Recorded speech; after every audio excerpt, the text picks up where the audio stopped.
వెయ్యేండ్ల పాలన తరువాత నిత్యత్వంలో కొనసాగే 3 మానవుల విభాగాలు ఉన్నాయి. గుర్తుంచుకోండి. 1. యేసుక్రీస్తు యొక్క సంఘం. ఇది నూతన యెరూషలేము. 2. భూమిపై ఇశ్రాయేలీయుల జాతి. 3. రక్షించబడిన అన్యజాతులు. దేవుడు నీకు ఉన్నతి పదవిని ఇస్తే దానితో పాటు బాధ్యతలు వస్తాయి. అయితే సంఘమును చూడండి. వీరు రాజులైన యాజక సమూహం. ప్రతి విశ్వాసీ యాజకుడు, ప్రతి విశ్వాసీ నిరభ్యంతరంగా దేవుని సన్నిధిలోనికి వెళ్ళగలడు. యాజక విశ్వాసి పరిశుద్ధుడై జీవించాలి. విశ్వాసిలో ఉన్న పరిశుద్ధాత్మ పరిశుద్ధ జీవితానికి కావలసిన కృపాబలము అనుగ్రహిస్తాడు. 1 పేతురు 4వ అధ్యాయము 8 నుండి 11వ వచనం వరకు ఈ సంగతే చెప్పబడింది. ప్రేమ అనేక పాపాలను కప్పుతుంది గనుక అన్నిటికంటే ముఖ్యముగా ఒకని ఎడల ఒకడు మిక్కుటమైన ప్రేమ గలవారై ఉండాలి. సనుక్కోకుండా ఒకనికొకడు ఆతిథ్యం చేయండి. దేవుని నానా విధమైన కృప విషయమై మంచి గృహ నిర్వాహకులై ఉండి ఒక్కొక్కడు కృపావరములను పొందిన కొలది ఒకనికి ఒకడు ఉపచారము చేయండి. ఒకడు బోధించిన ఎడల దైవోక్తులను బోధించినట్లే బోధించాలి. ఒకడు ఉపచారము చేసిన ఎడల దేవుడు అనుగ్రహించిన సామర్థ్యము నొంది చేయాలి. ఇందువలన దేవుడు అన్నిటిలో యేసుక్రీస్తు ద్వారా మహిమపరచబడాలి. 1 పేతురు 2:9-10 వచనాలు. మీరు చీకటిలో నుండి ఆశ్చర్యకరమైన తన వెలుగులోనికి మిమ్ములను పిలిచిన వాని గుణాతిశయములను ప్రచురము చేసే నిమిత్తము ఏర్పరచబడిన వంశము, రాజులైన యాజక సమూహము, పరిశుద్ధ జనము, దేవుని సొత్తైన ప్రజలు అయి ఉన్నారు. ఒకప్పుడు కనికరించబడక ఇప్పుడు కనికరించబడిన వారై ఉన్నారు. ప్రియులారా, మీరు పరదేశులు, యాత్రికులు. మనము దేవుని పోలికగా సృష్టించబడిన నవీన స్వభావము ధరించుకున్నాము. ఆధిక్యతను బట్టి బాధ్యతలు వస్తాయి. యేసుక్రీస్తు మన ప్రధాన యాజకుడు. ఆయన ఎంత ఘనుడో చూడండి. ఆయన పవిత్రుడు, నిర్దోషి, నిష్కల్మషుడు, ఆకాశ మండలము కంటే మిక్కిలి హెచ్చైనవాడు. ఈ ప్రధాన యాజకుడు మనకు ఎంతైనా తగినవాడు. యేసు సంపూర్ణ సిద్ధి పొందిన కుమారుడు. ఈయన తనకు తానే అర్పించుకున్నప్పుడు ఒక్కసారే ఈ పని చేసి ముగించాడు. యేసుక్రీస్తు యాజకుడై ఉండి తానే మన కోసం బలి అయినాడు.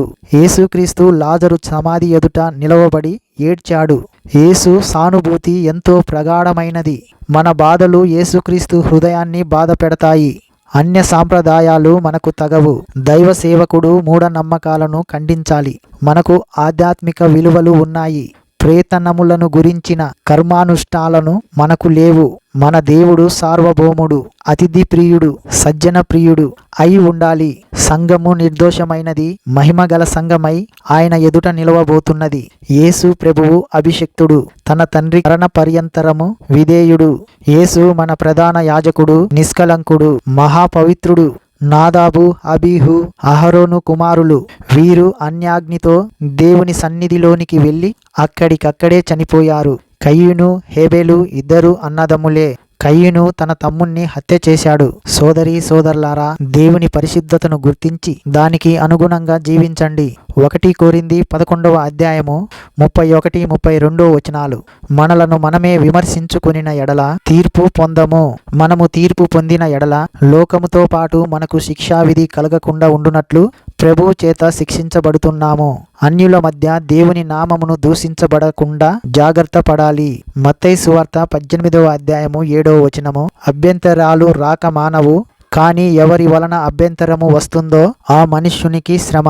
ఈ రోజున మనము యేసు ప్రభువుకు దిగంతాల వరకు సాక్షులం. మన ఆరాధన జీవితంలో పరిశుద్ధత, నీతి గోచరించాలి. ఈ రెండు తేటగా కనపడాలి. విశ్వాసము చేత, కృపచేత మనము రక్షించబడ్డాము. కృప మనలను నిర్బంధం చేయదు. ప్రియ శ్రోతలు, మీరు ఆయనను ప్రేమిస్తున్నారా? అదే మన సేవకు ప్రేరణ. రోమాపత్రిక 14వ అధ్యాయము 7వ వచనము.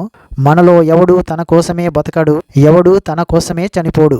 మనం బ్రతికినా ప్రభువు కోసమే బ్రతుకుతున్నాము, చనిపోయినా ప్రభువు కోసమే చనిపోతున్నాము. కాబట్టి మనం బ్రతికినా చనిపోయినా ప్రభువు వారమై ఉన్నాము.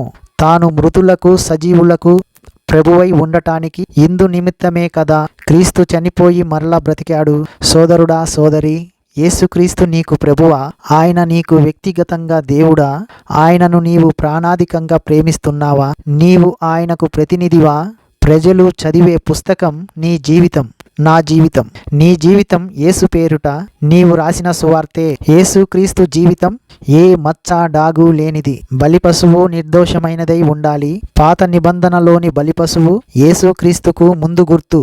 మనకున్న కాలము, తలాంతులు, ధనధాన్యాదులు వీటిలో శ్రేష్టమైనదే దేవునికివ్వాలి. నాసిరక అర్పణలను దేవుడు అంగీకరించడు. ఆరాధన అనగా మనలోనిది, మనకున్నది, అందులో శ్రేష్టమైనది దేవునికి సమర్పించడమే. ఈ సందర్భంలో మా శ్రోతలు ప్రయోజనాత్మకమైన ఒక సూత్రాన్ని గమనించాలి. విశ్వాసులు దశమ భాగము చెల్లిస్తారు, కానీ దానికి అదనంగా ఇచ్చినదే స్వచ్ఛందమైన అర్పణ అవుతుంది. దశమ భాగము వేరు, అర్పణ వేరు. దశమ భాగము దశమ భాగమే, అందులో ఎక్కువ తక్కువలు ఉండవు. గాని అర్పణ నీ ప్రేమ వైఖరిలను బట్టి కొంచెమో గొప్పో అయి ఉంటుంది.